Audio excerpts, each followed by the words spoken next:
Bom, pessoal, boa noite, sejam bem-vindos, bem-vinda e bem-vindo, Caio e Ana Carolina, ao nosso primeira orientação sobre o projeto, certo?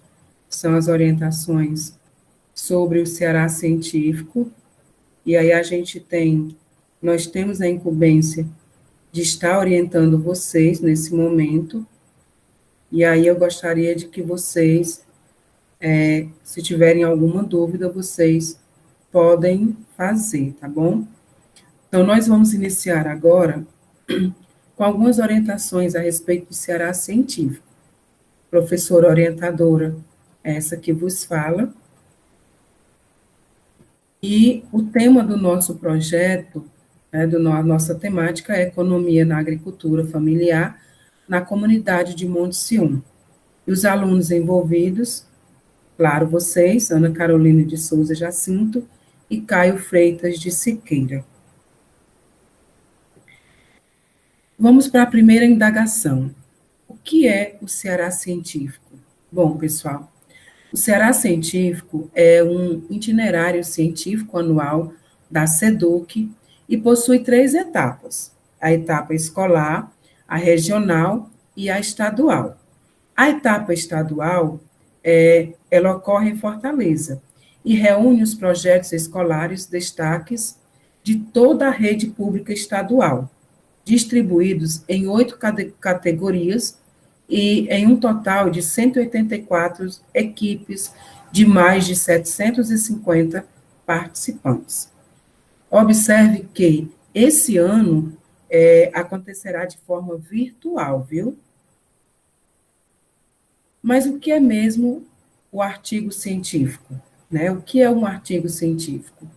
O artigo científico, ou os artigos científicos, eles são uma produção textual com os principais resultados de uma pesquisa acadêmica. Em geral, são publicados em revistas científicas, em que são veículos que exigem um formato mais direto e conciso. E para isso nós temos, como por exemplo, todo um desenvolvimento feito principalmente pela Coordenadoria Regional e Desenvolvimento da CRED15, e nós temos todo um acervo a seguir. Por exemplo, o modelo, a estrutura do artigo, ele tem que ter até 50 palavras do título, deve conter o máximo de informações possíveis sobre o assunto da pesquisa, autores, até 50 palavras, primeiro autor, aluno, nome completo, segundo autor, aluno, nome completo, terceiro autor, quarto autor, e assim sucessivamente. Professor, orientador, não necessariamente obrigatório. Temos que ter o município, o nome da escola, e, em seguida, o resumo. Ela tem que ter pelo menos 200 palavras, e essas também uma forma, que é também a abstract, acho que fala dessa forma, que é o resumo. O resumo em língua inglesa consiste em um texto pequeno, trazendo uma síntese do assunto estudado, contendo objetivo, metodologia, resultado, impacto de estudo ou da proposta. O resumo deve ser o retrato fiel do que foi realizado. Procedendo o texto, deverá ser redigido segundo as normas da ABNT, de maneira concisa, precisa e clara, permitindo a compreensão da ideia do estudo e da sua importância. Deve o resumo não conter abreviações, tampouco referência. Até aí deu para entender tudo direitinho, pessoal? Ou vocês têm alguma dúvida? Então, vamos dar continuidade. As palavras-chave são de 3 a 5 palavras, certo? Keywords, de 3 a 5 palavras também. Forneça de 3 a 5 palavras-chave, e que serão usadas para fins de indexação. Introdução até 300 palavras. A introdução deve situar rapidamente o tema no contexto, local, tempo e explicitar a relevância do estudo. Para quê? Para facilitar a escritura da introdução. A dica é começar por aspectos mais gerais sobre o assunto e ir afunilando aos mais específicos até chegar ao problema feito. Fica mais fácil ter uma visão geral e fazer síntese. Vem a justificativa e a contextualização, que é até 600 palavras, certo? Ainda tendo na coordenadoria regional, temos ainda na justificativa, os autores devem comentar as motivações que levaram a realizar o trabalho, procurar estimular o leitor quanto à importância do trabalho, por que ele deve ser realizado, né? São questionamentos que devem ser feitos para que as pessoas sintam e para que até mesmo seja melhor de adaptar ou se adequar. E essa problemática é importante, deve ser investigado, seu resultado será útil. Tudo isso deve ser feito bem complexozinho, bem complexo, certo? Acolher a justificativa, seja mais complexa possível, mas de forma resumida. É importante para a pesquisa comentar conclusões de outros estudos relacionados ao tema, realizando uma revisão da literatura. No trabalho, ele deve ficar bem claro, pessoal, a localização, os momentos, os lugares específicos relacionados à pesquisa correlacionada com atividades humanas, evitando atribuições de sentido e significados não condizentes com a época da pesquisa, grupo social, comunidade ou território onde o estudo foi realizado. Portanto, é necessário que o trabalho seja identificado em um contexto, no mesmo em que a pesquisa é realizada, inserindo o evento em um quadro mais amplo de referência social, cultural e econômica. Já o objetivo, ele precisa ter até 200 palavras. Procure explicar o que deseja alcançar com a pesquisa, demonstrando os objetivos claros e pontuais, buscando aprofundar o conhecimento sobre os objetivos da investigação, ou seja, o problema abordado na pesquisa. Usar sempre verbo no infinitivo, como pesquisar, investigar, analisar, compreender, revelar, mostrar, entre outros. As informações aqui, elas oferecidas, elas devem ser retomadas na conclusão do trabalho, ou seja, conferir se todos os objetivos foram alcançados. Depois de conferir se os objetivos foram alcançados, aí vem a fundamentação da teoria, né, de tudo aquilo que foi pesquisado. Essa fundamentação teórica, ela vem até 500 palavras. A fundação teórica, ela deve ser direcionada para uma revisão bibliográfica, focadas em artigos, livros, periódicos, revistas, sites, ou seja, todo o material é necessário para um bom embasamento literário do tema que será trabalhado na pesquisa. Nela deve ser comparada e fundamentada nas referências, a ideia de vários autores sobre o tema trabalhado. Assim, a fundamentação dos conceitos centrais do estudo é resultante da busca do pesquisador e as diversas fontes convergentes e divergentes ao tema estudado. Ou seja, essa fundamentação, ela é fundamental para que o trabalho de pesquisa tenha um bom embasamento. Já a metodologia, até 600 palavras. Na metodologia, o pesquisador deve descrever o caminho a ser percorrido, tendo em vista sempre a questão e os objetivos do seu estudo como foco, ou seja, o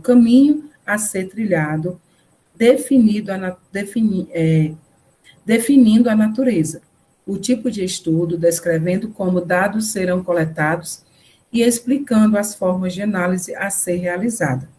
O método adotado poderá ser qualitativo ou quantitativo, dependendo do problema formulado, das hipóteses e dos objetivos. Qualquer que seja a natureza do estudo adotado, ela deverá ser claramente definida e justificada, certo?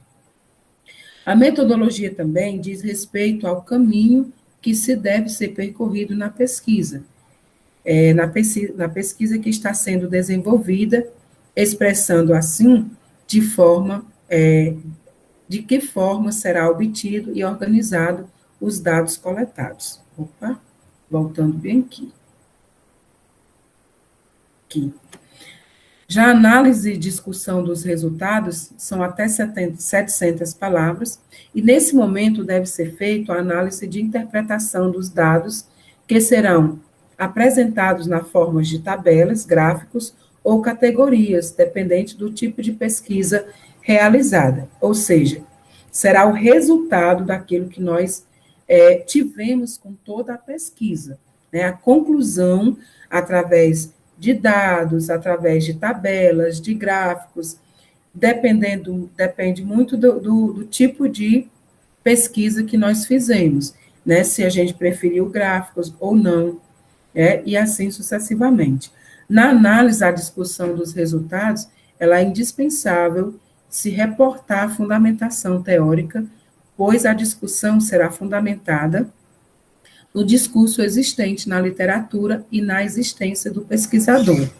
Já na conclusão, são 340 palavras, e este é um local no qual o autor deverá representar a sua síntese, ou seja, um resumo, a qual deverá completar os objetivos com a questão estudada, discorrer sobre a trajetória percorrida, pontuando os aspectos mais importantes e fazendo afirmações, indagações, podendo surgir ideias e abordagens novas para serem consideradas em outros trabalhos de área.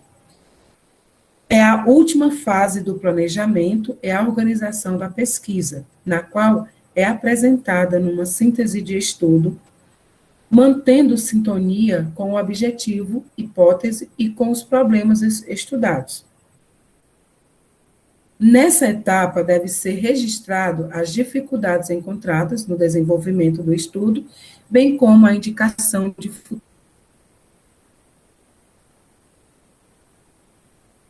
futuras vertentes de estudo. Deve ser escrita de forma sem a conclusão de novos dados. Já as referências, nós temos até 600 palavras, e nessa etapa é apresentada a relação das fontes bibliográficas impressas ou virtuais, que subsidiam o estudo, ou seja, contribuem com a estruturação do referencial teórico, e é um dos itens obrigatórios na pesquisa e deve ser escrita conforme a norma da BNT, ABNT. As referências devem seguir o padrão internacional, seguindo o exemplo no corpo do texto, e a referência foi escrita, e assim por diante. Referência é tudo aquilo que a gente usou, certo? As referências, justificativo, por exemplo, nós temos tudo aquilo que nós precisamos, tudo aquilo que nós fomos em busca, são as referências que devem conter também nesse trabalho de pesquisa, e ela é fundamental, certo? A margem, até 8 imagens, né? Até 8 imagens, compreende-se por imagens, gráficos, figuras, tabelas, fotos, desenhos, pinturas ou ilustrações. É permitido em cada artigo até 8 imagens no total. Por exemplo, 3 figuras, 2 tabelas, 1 foto, 2 ilustrações, 8 fotos ou 5 desenhos, 3 figuras. O que é importante é que, no máximo, haja 8 imagens. É obrigatório para as imagens, exceto tabela, formato TIFF,